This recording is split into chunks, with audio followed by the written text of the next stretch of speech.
pengamalan kita terhadap sunnah-sunnah Rasulullah yang sudah banyak ditinggalkan oleh umatnya, termasuk itikaf.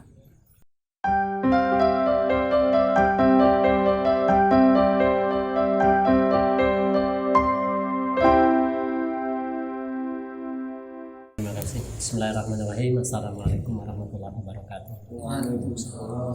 Alhamdulillah alladzi arsala rasulahu bil huda wa dinil haq liyudhhirahu 'ala kulli wa kafa billahi shahida. Asyhadu an la ilaha illallah wahdahu la syarika lah wa asyhadu anna Muhammadan abduhu wa rasuluh. Allahumma shalli 'ala Muhammad wa 'ala ali Muhammad. Qala Allah ta'ala a'udzu billahi minasyaitonir rajim. Bismillahirrahmanirrahim. Ya ayyuhalladzina amanu taqullaha haqqa tuqatih wa la tamutunna illa wa antum muslimun. Masyaallah kan wa lam yasha'allahu yakun la haula wa la quwwata illa billah. Puji syukur kita panjatkan kepada Allah Subhanahu wa taala.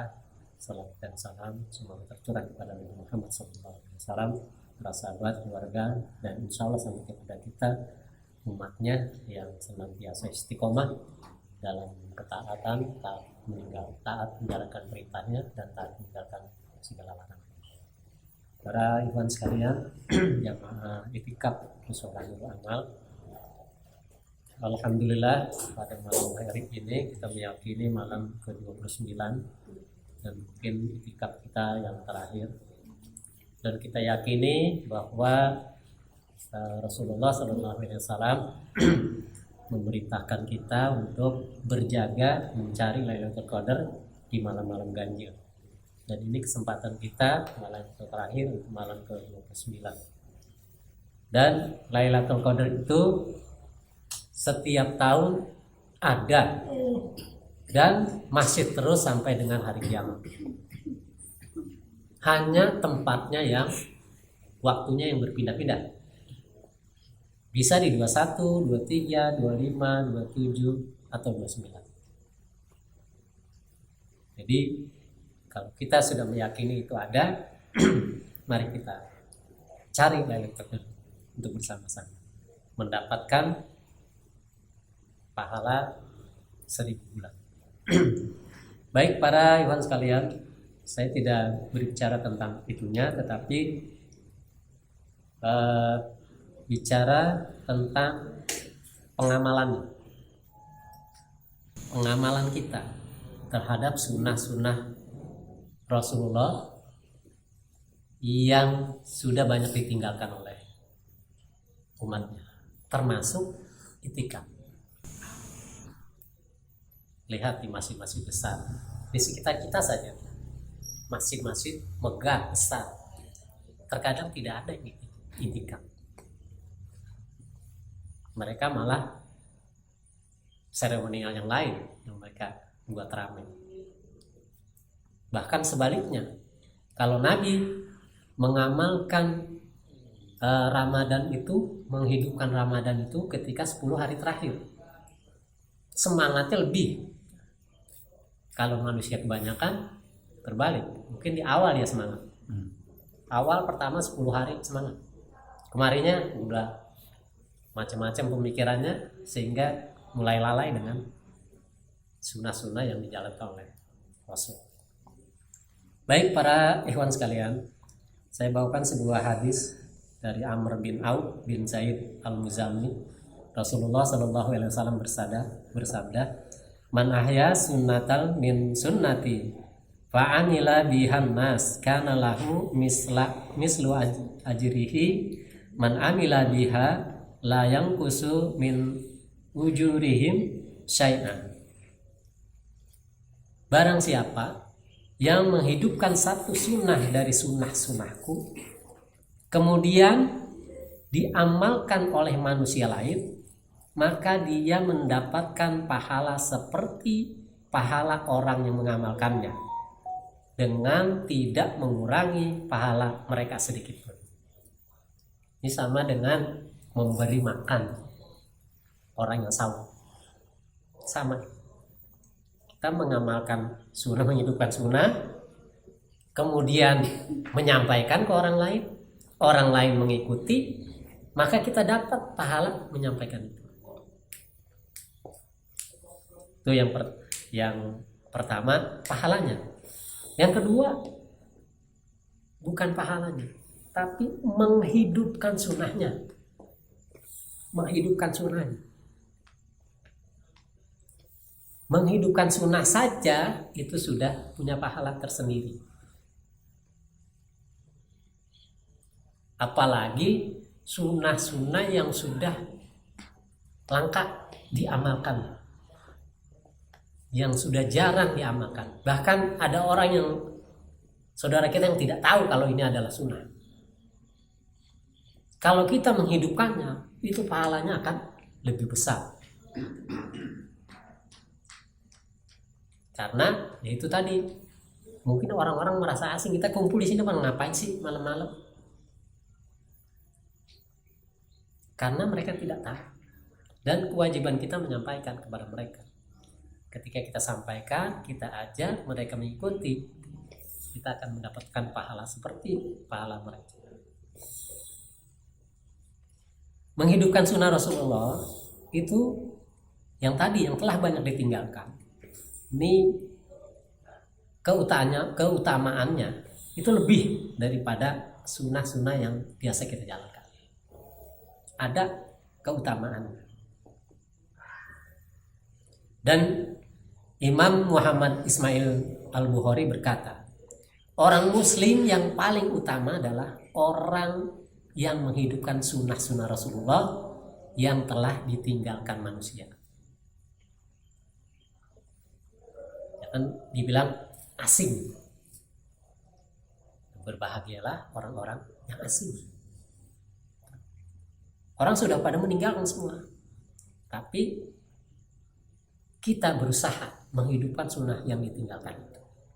Apalagi kayak sunnah itikaf ini, memang nilainya sunnah, tapi pahalanya Masya Allah. Kemudian kesempatannya saja cuma setahun sekali, kesempatannya saja setahun sekali. Yang kita juga nggak yakin tahun depan kita masih punya kesempatan atau tidak untuk melaksanakannya. Untuk itu kita, ya kalau kita mengaku sebagai pengamal sunnah, ya ini salah satunya. Mungkin pahala yang 1000 bulan itu sebagai motivasi saja. Itu rahasia Allah. Dan kita juga tidak tahu pasti Lailatul Qadar itu seperti apa sih. Cuma dikasih bayangan aja tanda-tandanya. Malamnya tenang, kemudian tidak hujan, kalaupun hujan sejuk, tidak panas, tidak dingin, tapi sejuk. Kemudian subuhnya matahari seperti tembaga, kemerah-merahan, dikasih tanda seperti itu. Tapi yang pasti kalau kita sudah amalkan di malam 10 malam terakhir, terutama malam-malam ganjil, insya Allah kita ada bagiannya di situ. Kita tidak sempurna, tidak ideal memang itikafnya. Tidak 10 malam diam di sini, tidak. Sampai siang diam di sini, tidak. Tapi kita berpatokan pada barang siapa yang diam sejenak saja di masjid dengan niat itikaf, itu sudah dapat bagian itikaf. Dan kemudian Imam Syafi'i juga berkata, barang siapa yang melaksanakan sholat subuh berjamaah, sholat isya berjamaah, dia sudah mendapat bagian itikaf. Jadi kita mengacu pada situ, walaupun tidak ideal. Kalau kita mau ideal, ya nggak bisa kita laksanakan terus. Mungkin seumur kita, hidup kita tidak pernah kita itikaf kalau kita ngikut yang ideal. Tapi mari ada keringanan-keringanan yang bisa kita amalkan sekemampuan kita, mastata'tu. Kita mampunya seperti itu, kita jalankan. Jadi dari hadis ini yang terpenting bagi kita adalah mengamalkannya. Pahala ataupun kebaikannya kita ke belakangan dulu. Mengamalkannya. Karena mengamalkan sunnah, apalagi sunnah yang langka itu merupakan suatu keutamaan dan manusia yang paling utama, bahkan begitu. Kemudian yang mengamalkan, yang menghidupkan sunnah itu mendapat dua keutamaan. Yang pertama, mengamalkan sunnah itu sendiri. Yang kedua, menghidupkan sunnah di tengah-tengah manusia yang melupakannya, bahkan menyelisihinya. Bukan melupakannya, menyelisihinya. Ada. Jadi kita terus kita hidupkan, kita dakwahkan, kita amalkan, meskipun orang-orang menganggap agama yang berbeda. Jadi kuncinya adalah jangan berangan-angan pahala yang besar, tapi seperti kita setelah kita berada di tengah-tengah al-jamaah, kita itu yang utama adalah bukan ibadah, bukan ilmu, tetapi ketaatan. Pun menghidupkan sunnah seperti itu. Kita taat saja udah. Bahkan Abu Bakar Siddiq itu semua yang Rasulullah kerjakan, katakan, bahkan diamkan, yang para sahabat kerjakan, semua dilakukan. Semua sepeninggal Rasulullah pun dilakukan semua. Kenapa? Dia khawatir kalau sampai ada yang dia tinggalkan, dia dianggap menyelisih. Dengan kita seperti apa? Kalau bandingan sama kita seperti apa? Mungkin kebalikannya. Lebih banyak yang kita belum amalkan daripada yang sudah kita amalkan. Abu Bakar sih saking khawatirnya, jangan sampai dia dianggap menyelisihi. Semua yang bisa dilakukan dia lakukan kemampuannya. Maka kita terutama di itikaf ini, mari mulai tahun ini kita upayakan, ya kalaulah Allah berikan umur kita sampai Ramadan berikutnya, mungkin kita persiapannya akan lebih maksimal daripada ini, sehingga saudara-saudara kita yang mau itikaf sini situ mereka merasa nyaman.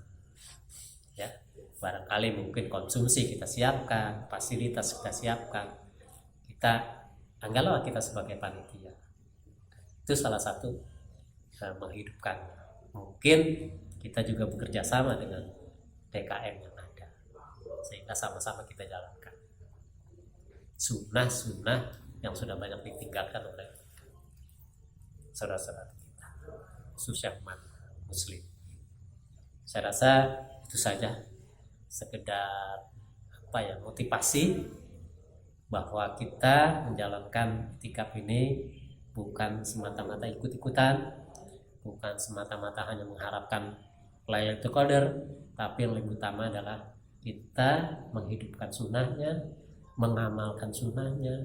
Jangan sampai kita mengaku cinta kepada Rasul, tetapi sunnah-sunnahnya kita tinggalkan. Demikian, kurang lebih mohon maaf kalau ada yang benar dari Allah, kalau ada yang keliru dari saya sendiri. Mohon maaf segala kekurangan. Wassalamualaikum warahmatullahi wabarakatuh. Waalaikumsalam.